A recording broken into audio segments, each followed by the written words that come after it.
Video பார்க்குற எல்லாருக்கும் வணக்கம். இது உங்கள் ரெஸ்லிங் கிங் தமிழ். நான் உங்கள் ரகுமான். எல்லாரும் நல்லா இருக்கீங்களா? இன்றைக்கி ரா பார்த்துருப்பீங்க. ரா முடிஞ்சதுக்கப்புறமா ஆம்ஃபேரில் என்ன நடந்தது அப்படிங்கிறது ரிலீஸ் ஆகிருக்குது. அப்புறம் நம்ம ஜேக்கப் ஹார்ட் நக்குன விஷயம் இருக்குது, அது மிகப்பெரிய வைரலாக இருக்குது. ஆஸ்கா ஃபைனலி WWE போயிட்டாங்க. அண்ட் மோர் தென் ரெஸ்லிங் செய்திகளை பற்றி தான் இன்றைக்கி நம்ம வீடியோவை பார்க்க போகிறோம். ஃபஸ்ட் டைம் ரெஸ்லிங் கிங் வந்திருக்கவங்க சப்ஸ்கிரைப் பண்ணிக்கோங்க, பெல் ஐக்கானை கிளிக் பண்ண மூலியமாக தினமும் போகிற ரெஸ்லிங் செய்திகளை தமிழ் மொழியில் தெரிஞ்சுக்கோங்க. முதல் செய்தி, இன்றைக்கி நம்ம ராவுடைய மெயின் ஈவெண்ட்டை பார்த்தீங்கன்னா ரோமன் ரெயின்ஸ், ஜிம்மி ஊசோ ரெண்டு பேரும் வந்து ஜேக்கப் ஹார்ட்டை எக்னாலஜ் பண்ண சொல்லியிருப்பாங்க. அதுக்கு ஜே ஊசோ அனுப்பிவிட்டுருந்தாலும் ஜேக்கப் ஹார்ட் வந்த உடனே ஜிம்மி ஜே மட்டும் இல்லாமல் ரோமன் ரெயின்ஸ் மூணு பேருமே தாக்கியிருப்பார். அதாவது ஜேக்கப் ஹார்ட்டும் இன்னும் ஒருத்தர் WWE face of the wrestling கம்பெனியாக இருக்கிற ரோமன் ரெயின்ஸ் மட்டும் இல்லாமல் ஜிம்மி அண்ட் ஜே ரெண்டு பேரையுமே சமாளிச்சிருப்பார். இதை நிறைய பேர் பார்த்தீங்கன்னா ஆச்சரியமாக பார்த்தாங்க. ஈவன் பிராக் லெஸ்னர் சமாளிக்கிற மாதிரி ஜேக்கப் ஹார்ட் இவங்க மூணு பேரையும் சமாளித்தது உண்மையிலேயே ஒரு மிகப்பெரிய வைரலாக வந்துட்டு இருந்தது. இப்போது ஆம்ஃபேரில் நடந்திருக்குது அப்படிங்கிறத பற்றி பார்க்கலாம். செக்யூரிட்டி கார்டெலாம் பார்த்தீங்கன்னா இந்த மாதிரி ரோமன் ரெயின்ஸ் அடிப்பட்டதை பார்த்த உடனே அவங்கள நோக்கி வந்து பார்க்குறாங்க. அண்ட் ரோமனுக்கு முட்டியில் காயம் ஏற்பட்டிருக்குது. எஸ், முட்டியில் கீறல் பட்டு அதில் ரத்தம் அடைஞ்சிருக்குது. ஸோ அதுக்காக ட்ரீட்மெண்ட் எடுக்கும்போது ஜேக்கப் ஹார்ட்டும் அந்த இடத்த விட்டு போக சொல்லியிருக்கிறாங்க. இவங்க அடிபட்டு கிடக்குறாங்க. ஜேக்கப் ஹார்ட் இந்த பாம்பு கடிச்சிட்டு கரம் வைக்கிறதுக்காக ஒரு ஓரமாக போய் பார்க்கும் தெரியுமா, அந்த மாதிரி பார்க்குறாருங்க. அந்த சீனெல்லாம் பார்க்கறதுக்கு உண்மையிலேயே கொலவரியாக இருந்தது. அதுக்கப்புறமா see you soon அப்படின்னு சொல்லிட்டு மறுபடியும் பார்த்தீங்கன்னா ஜேக்கப் ஹார்ட்டும் அந்த இடத்த விட்டு போயிட்டாரு. ஜேக்கப் ஹார்ட்டும் மீண்டும் வரப்போகிறாரு. ஆல்ரெடி அவர் சொன்ன விஷயம் தானே ஜிம்மி அண்ட் ஜேசோ கிட்ட, ரோமன் ஏதாவது சீட்டிங் பண்ணால் நான் கண்டிப்பாக வந்து உங்கள் குடும்பத்தையே எரிச்சிடுன்னு, அதுக்காக இப்படி எல்லாரையும் அட்டாக் பண்ணிட்டார் போல இருக்குது. அப்புறம் ரோமன் ரெயின்ஸ் போகும்போது பார்த்தீங்கன்னா அவருக்கு அடிபட்ட மாதிரி காட்டியிருக்கிறாங்க. ஜேக்கப் ஹார்ட்டுவை பார்த்தீங்கன்னா ஒரு ஸ்ட்ராங்கான ஒரு ஆளாக காட்டியிருக்கிறாங்க. ஆஃபேரில் போகும்போது ரோமன் ரெயின்ஸ் பார்த்தீங்கன்னா சில ஃபேன்ஸுக்கு கை கொடுத்து ஆட்டோகிராஃபும் போட்டிருக்கிறாரு. ஸோ ரோமனுக்கு பெருசாக அடி எதுவுமே படலை, பட் ஆனால் முட்டியில் காயம் ஏற்பட்டு அதில் ரத்தம் ஏற்பட்டிருக்குது அப்படிங்கிற மாதிரி சில தகவல் நமக்கு கிடச்சிருக்குது. ரோமன் ரெயின்ஸோடைய காயம் சின்ன காயம் தான், அது சீக்கிரம் குணமாயிரும். WWE பார்த்தீங்கன்னா அடுத்த WWE ப்ரீமியம் லைவ் ஈவெண்ட்டான சாட்டர்டே மெயின் ஈவெண்ட்டுக்கு 2 ஸ்டோரியை பில்ட் பண்ணி 2 மேட்சை கன்ஃபார்ம் பண்ணிக்கிறாங்க. பிரான் பேக்கருடைய செத்ரோன்ஸ் வெற்றியை தொடர்ந்து விஷன் டீம் வந்து என்ட்ரி கொடுத்துருக்கோம். அது மட்டும் இல்லாமல் ஸ்ட்ரீட் ப்ராஃபிஸ்க்குள்ள ஒரு மேட்ச் ஆடிருப்பாங்க. இதில் செத்ரோன்ஸுடைய மறைமுக உதவியினால் ஸ்ட்ரீட் ப்ராஃபிஸ் வந்து வெற்றி பெற்றாங்க. இதனால் WWE பார்த்தீங்கன்னா அஃபிஷியலி வந்து ஸ்ட்ரீட் ப்ராஃபிஸ் டீம் வந்து WWE டேக் டீம் சாம்பியன்ஷிப்புக்காக, அதாவது வேர்ல்டு டேக் டீம் சாம்பியன்ஷிப்புக்காக விஷனை எடுத்து சாட்டர்டே நைட் மெயின் ஈவெண்ட்டில் மோதுறாங்க அப்படிங்கிறத சொல்லியிருக்கிறாங்க. ஆக்சுவலி இந்த மந்த் வந்து ரெஸ்லிங் மந்த்துங்க.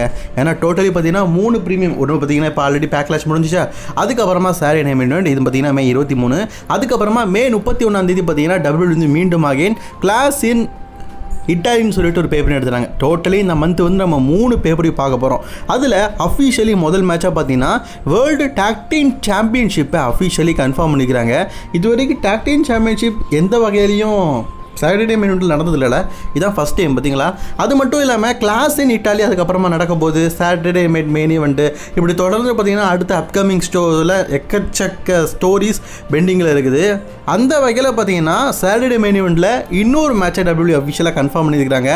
அதுதான் ஈத்தன் பேஜுக்கும் பென்டாக்குமான intercontinental championship. Ethan Page என்றும் சரி, அவருடைய பிஹேவியரும் சரி ரொம்பவே நல்லா இருக்குல்ல, ரசிக்கும் ஒன்றா இருக்குது. எனக்கு ஈத்தன் பேஜோடைய கேரக்டர் ரொம்பவே பிடிச்சிருக்குது. பெண்டா கிட்ட ஆல்ரெடி பார்த்தீங்கன்னா லாஸ்ட் வீக் வந்து டாக் டீம் மேட்ச்சில் ஈத்தன் பேச்சும் ரூசேவும் பெண்டாவையும் ஜெவனும்ஸும் வெற்றி பெற்றிருப்பாங்க. அதில் பெண்டாவை பின்ஃபால் முறையில் வின் பண்ணியிருப்பார். அதனால தான் பெண்டாவுடைய இன்டர் கான்டினென்டல் சாம்பியன்ஷிப் வாய்ப்பு அவர் கிடச்சிருக்குது. ரூசேவ் கேட்டிருக்கு சமரசனமாக இப்போதைக்கு ஈத்தன் பேஜ் அதை சமாளிச்சிருக்காரு. அதாவது சாட்டர்டே மெயின் ஈவெண்ட்டுக்கு அப்புறமா கண்டிப்பாக இன்டர் கான்டினென்டல் சாம்பியன்ஷிப்பான வாய்ப்பு ரூசேவுக்கு வழங்கப்படும் சொல்லியிருக்காரு. யார்கிட்ட சாம்பியன்ஷிப் இருந்தாலும் அது ரூசேவுக்கு சாம்பியன்ஷிப்புக்கான வாய்ப்பு கிடைக்கும் அப்படிங்கிற மாதிரி சொல்லியிருக்காங்க. ஸோ டோட்டலி 2 வகையான மேட்சை கன்ஃபார்ம் பண்ணிக்கிறாங்க. ஈத்தன் பேஜ் WWEக்கு வந்து சில நாட்களே ஆச்சு, மாதங்கள் கூட இல்லை, நாட்களே ஆச்சு. வந்த உடனே இன்டர் கான்டினென்டல் சாம்பியன்ஷிப்பாக புஷ் பண்ணுறாரு. ஆக்சுவலி நல்லா நோட் பண்ணி பாருங்கள், NXTலேருந்து வந்த எல்லாருமே சாம்பியன்ஷிப்புக்காக மட்டுமே மோதணும் அப்படிங்கிறத ட்ரிபிள் H காட்டிகிட்டு இருக்காரு. இதுதான் சில ஃபேன்ஸுக்கே கொஞ்சம் கடுப்பாக்குற ஒரு விஷயமா இருக்குது. காய்ஸ், இன்றைக்கி வரலாறையே திருப்பி போடுற ஒரு விஷயம் நடந்தது. அது என்னப்பா வரலாறையே திருப்பி போடுற விஷயம் அப்படின்னு கேட்டிங்கன்னா, இன்றைக்கி டாமினிக் மிஸ்டீரியோக்கும் ஒரிஜினல் எல் கிராண்ட் அமெரிக்கானுக்கும் ட்ரிபிள்ஏடைய mega heavyweight championship match நடந்திருக்கும். இதுதான் வரலாற்றில் முதலாக நடந்த ஒரு இன்சிடென்ட்டான ஒரு விஷயம். அதாவது இந்த ட்ரிபிள்ஏ சாம்பியன்ஷிப் WWE மட்டும் இல்லை, TNA, AEW சொல்லிட்டு எல்லா ரெஸ்லிங் கம்பெனிலும் ஒரு சுற்று பார்த்துட்டு வந்த one and only legendary championship. இந்த சாம்பியன்ஷிப்பை பார்த்தீங்கன்னா இதுக்கு முன்னாடி வந்து AEWல கெனி ஒமேகா இருக்கார்ல, அவர் வெற்றி பெறும்போது ஆல்ரெடி அவர் இம்பாக்டோடைய சாம்பியனாகவும் இருந்தார். அதே நேரத்தில் ட்ரிபிள்ஏயோடைய மெகா சாம்பியன், அதே மாதிரி ஏஇடபிள்யூடைய சாம்பியன், டோட்டலி 3 ஹெவிவெயிட் சாம்பியன்ஷிப்பும் ஒரே நேரத்தில் வச்சுருந்தார். அந்த ட்ரிபிள்ஏயோடைய மெகா ஹெவிவெயிட் சாம்பியன்ஷிப்பை அவர் டைனமண்ட் ஷோவில், அதாவது ஏஇடபிள்யூ டைனமண்ட் ஷோவில் டிஃபெண்ட் பண்ணார். இப்போ அதே ட்ரிபிள்ஏயோடைய சாம்பியன்ஷிப்பை ராவில் டிஃபெண்ட் பண்ணிக்கிறாங்க. ஆக்சுவலி இது டிஎன்ஏ டிஃபெண்டாக இருக்குது. 2 எனிமி ரெஸ்லிங் கம்பெனியாக இருக்கிற ஏஐடபிள்யூ மற்றும் டபிள்யூபிள்யூ, இந்த 2 கம்பெனிலையும் இந்த சாம்பியன்ஷிப்பு போய் டிஃபெண்ட் ஆகிருக்குது அப்படின்னா உண்மையிலேயே பெரிய விஷயம் தானே. ஆச்சரியமாக இருக்குல்ல. இது வரைக்கும் நான் அப்படி பார்த்ததே இல்லை. ஆனால் ஃபஸ்ட் டைம் இப்படி ஒரு நிகழ்வு நடந்திருக்குது. ரெஸ்லிங் கெரியர்லேயே முதல்ல இப்படி ஒரு நிகழ்வு நடந்திருக்குது. இந்த ட்ரிபிள்ஏ சாம்பியன்ஷிப்பு எல்லா ரெஸ்லிங் கம்பெனிக்கும் போய் அதோடைய டிஃபெண்டிங்கை காத்துட்டு வந்திருக்குது. அதுக்கப்புறமா இன்றைக்கி நடந்து முடிஞ்ச மண்டே நைட் ராக்கு ப்ரீ பெல்லா மற்றும் பேஜ் இவங்க 2 பேருமே வந்திருப்பாங்க. அவங்களுடைய அப்கமிங் ஸ்டோரி என்ன அப்படிங்கிறத தெரிஞ்சதுக்காக தான் இன்றைக்கி மண்டே நைட் ராக் வந்திருப்பாங்க. வந்தது மட்டும் இல்லாமல் உங்கள் எல்லாருக்குமே தெரிஞ்ச விஷயந்தான், லே மார்கன் மற்றும் அவங்களோட சக்ஸஸ் பார்த்தீங்கன்னா பேஜையும் சரி ப்ரீ பெல்லாயும் அட்டாக் பண்ணி சாம்பியன்ஷிப்பை தூக்கி காட்டியிருக்கிறாங்க. இந்த மேட்சை நெக்ஸ்ட் வீக் பார்த்தீங்கன்னா டபிள்யூ வந்து ராலை கன்ஃபார்ம் பண்ணிக்கிறாங்க. ஆல்ரெடி லிவ் மார்கன் உமன்ஸுடைய ஹெவி வெயிட் சாம்பியனாக இருக்கிறாங்க.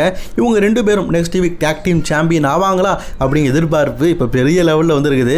ஒரு வேளை சாம்பியனாட்டை யோசிச்சு பாருங்களேன், ஜட்ஜ்மெண்ட்டியை கையில் பிடிக்க முடியாதுல்ல. நீங்கள் ஒன்று கவனிச்சிங்களா, இந்த ஸ்டோரியில் நிறைய இடத்துல ரெக்ஸன் ஃபெரஸுக்கு ரசிகர்கள் மத்தியில் ஒரு நல்ல வரவேற்பு கிடைக்குது. இதை வச்சே சொல்லிடலாம், கூடிய சீக்கிரம் உமன்ஸ்க்கான ஹெவி வெயிட் சாம்பியன்ஷிப் இவங்களை நோக்கி வரப்போகுது. அதே மாதிரி இன்னொரு விஷயம் கவனிச்சிங்களா, பேஜ் கிட்டத்தட்ட பார்த்தீங்கன்னா 10 வருஷத்துக்கு அப்புறமா மண்டே நைட் ராக் வந்திருக்காங்க. டபிள்யூ ரிட்டர்ன் ஆனதுக்கப்புறமா பேஜ் மண்டே நைட் ராக் வரல, only for the SmackDown. Monday நைட்டில் ஆடியன்ஸாக தான் அப்பீரியன்ஸ் ஆனாங்க. ஸோ அந்த மெயின் ஷோக்கு வரல. கிட்டத்தட்ட 10 வருஷத்துக்கு அப்புறமா பேஜ் மண்டே நைட் ராக் வந்திருக்கிறாங்க. இதுவும் ஒரு பெரிய விஷயம் தான். பேஜ் கிட்ட உமன்ஸ்க்கான டாக் டீம் சாம்பியன்ஷிப் இருக்கிறதுனால அவங்க ராஸ் ஸ்மாக்டவுன் சொல்லிட்டு 2 பக்கமும் போகலாம். அதனால தான் இன்றைக்கி ராக் வந்திருக்கிறாங்க. அடுத்த விஷயம் ஓபா ஃபெமியை பற்றி. ஓபா ஃபெமி இன்றைக்கி ஓப்பன் சேலஞ்சிங் அப்படிங்கிற மாதிரி போடும்போது நான் யார் வருவா அப்படின்னு எதிர்பார்த்தா ஒரு இன்ட்ரெஸ்டிங்கான ஒரு விஷயத்தை பண்ணியிருப்பாங்க. ஏன்னா சின்ன ஸ்லஸ் தான் மோதுவாங்க, அதில் ஓபா வெற்றி பெற மாதிரி பண்ணியிருப்பாங்க. ஆனால் ஓபாவை பார்த்து டபிள்யூபிள்யூ பயந்த மாதிரி ஒருத்தர் கூட ஓபா ஃபெமியோட ஓப்பன் சேலஞ்சிங் அக்செப்ட் பண்ணிட்டு வரல. எல்லாருமே பயந்துட்டாங்க அப்படின்னு சொல்லியிருப்பார்ல. அந்த விஷயம்லாம் பார்த்தீங்கன்னா உண்மையிலேயே சீரியஸ்லி பார்க்கறதுக்கு ரொம்ப ரொம்ப நல்லா இருந்தது அப்படிங்கிறத காட்டிலும் ஆச்சரியம் இருந்தது. ஓபா அவ்வளோ ஸ்ட்ராங்காக காட்டுறாங்கன்னு. ஓபா கடுப்பாகி பார்த்தீங்கன்னா பேக் ஸ்டேஜுக்கு போயிட்டு இந்த ஹம்பட்டா கரேரோ அப்படின்னு சொல்லிட்டு ஒரு கேரக்டர் உண்டு. அதே மாதிரி ஏஞ்சல் கிராசான்னு ஒரு கேரக்டர் உண்டு. அவங்கள ராலை இன்னைக்கு கூட்டிகிட்டு வரும்போதே நினச்சேன், இவங்க ஸ்மாக்டவுன் பிராண்டை சேர்ந்தவங்களாச்சே, இவங்களை தனியாக காட்டுறாங்களேன்னு நினச்ச மாதிரியே ஓபா ஃபெமிக்கு பலி விடுறதுக்கு தான் இந்த ஆட்டை கொண்டு வந்துருக்கானுங்க. அழகாக ஆட்டை கொண்டு வந்து ஓபா ஃபெமிக்கிட்ட பலி கொடுத்துட்டானுங்க.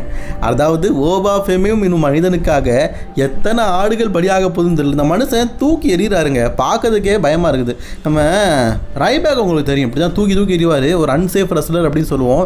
அதே மாதிரி ஓபா ஃபெமி மாறிடுவாரோ, ஏன்னா அடிக்கிற ஒவ்வொரு அடியும் பார்த்தீங்கன்னா இடிமா இருக்குது. இவர் பார்த்துக்கு ஜெயண்டிக்காக இருக்காரு, கூட மோதுறவங்க லைட் வெயிட்டாக இருந்தாலும் தூக்கி போடும் போதெல்லாம் ரிங்கில் அப்படி டப்பு துப்புன்னு சத்தம் கேட்குது. அதான் சொல்கிறோம்ல, ரியாலிட்டிக்காக மனுஷன் அடிக்கிறாரு. இன்றைக்கி சோல்ட்ரூக்காக்கும் இயோஸ்காய்க்கும் ஒரு மேட்ச் நடத்திருப்பாங்க. நான் ஆல்ரெடி ரிவ்யூவில் சொன்னது தான், சோல்ட்ரூக்கா வெற்றி பெறுவாங்க அப்படிங்கிறத யாரும் எதிர்பார்க்கல. இது ஒரு எதிர்பாராத ஒரு வெற்றி. இல்லை, சோல்ட்ரூக்கா வெற்றி பெற்றதுக்கப்புறமா இயோஸ்காய் பார்த்தீங்கன்னா இனி வரும் நாட்களில் உமன்ஸ் இன்டர் கான்டினென்டல் சாம்பியன்ஸாக மோதுவாங்க, அந்த வாய்ப்பு கிடச்சிருக்குது அப்படின்னு சொல்லியிருக்காங்க. அதை சோல்ட்ரூக்காக்கு முன்னாடியே இயோஸ்காய் தான் மோத போகிறாங்க. இயோஸ்காய்க்கும் பெக்கிலிஜுக்கும் இதுக்கு முன்னாடி ஒரு பார்த்தீங்கன்னா, அதாவது போன வாரம் பார்த்தீங்கன்னா women's inter continental championship match நடந்தது. அதில் இயோஸ்காய் வந்து தோற்று போயிட்டாங்க. அது நிறைய பேருக்கு தெரிஞ்ச விஷயம். அதுக்கு காரணம் ஆஸ்கா. அதை வச்சு தான் பார்த்தீங்கன்னா இவங்க வந்து ஆஸ்காக்கும் யோஸ்காய்க்கும் பிளாக் கிளாஷில் மேட்ச் வந்தாங்க. இப்போ மீண்டும் உமன்ஸ் இன்டர் கான்டினென்டல் சாம்பியன்ஷிப்புக்காக இவங்க வந்திருக்கிறாங்க அப்படிங்கிறது ஒரு குறிப்பிடத்தக்க விஷயம். ஆஸ்கா அப்படின்னு சொல்லும்போது தான் ஆஸ்காவுடைய ஞாபகமே வருது. நம்ம ஆஸ்கா இன்னைக்கு மண்டே நைட்டாக பேக் ஸ்டேஜ் வந்திருப்பாங்கல்ல, அதுதான் அவங்களுடைய லாஸ்ட் மண்டே நைட்டர் அப்பீரியன்ஸ் அப்படிங்கிற மாதிரி சொல்லப்பட்டிருக்குது. மண்டே நைட்டர் அப்பீரியன்ஸ் இல்லை, டபிள்யூபிள்யூ அப்பீரியன்ஸ். ஆஸ்கா ரெஸ்லிங் கெரியரை விட்டு ரிட்டையர்மெண்ட் ஆகிட்டாங்களாம். இதுக்கப்புறமா அவங்க கல்யாணம் பண்ணணும். ஏன்னா அவங்களுக்கு 45 வயசு ஆயிடுச்சு. இதுக்கப்புறம் கல்யாணம் பண்ணணும். பார்க்க தான் சின்ன பொண்ணுமா இருக்குங்க, பாட்டிங்க. ஸோ அவங்களுக்கு கல்யாணம்லாம் பண்ணணும். அப்புறம் குழந்தையெல்லாம் பார்க்கும்போது கரெக்டாக 70 வயசு ஆயிரும். அதனால தான் பார்த்தீங்கன்னா இப்போவே ரெஸ்லிங் கெரியரை விட்டுட்டு போயிடும் அப்படிங்கிறதுக்காக டோட்டலி இன்றைக்கி மண்டே நைட்டில் பார்த்தீங்கன்னா எல்லாருக்கும் டாட்டா காட்டிட்டு போயிருக்கிறாங்க. நமக்கு எப்படி சொல்ல, ஆஸ்கா வந்து ஒரு மெயினான கேரக்டர் தான். பட் இருந்தாலும் டபிள்யூ விட்டு போகிறாங்க. அதை வந்து மறைமுகமாக காட்டணும்னு சொல்லி டபிள்யூ ஒரு விஷயம் பண்ணியிருப்பாங்க.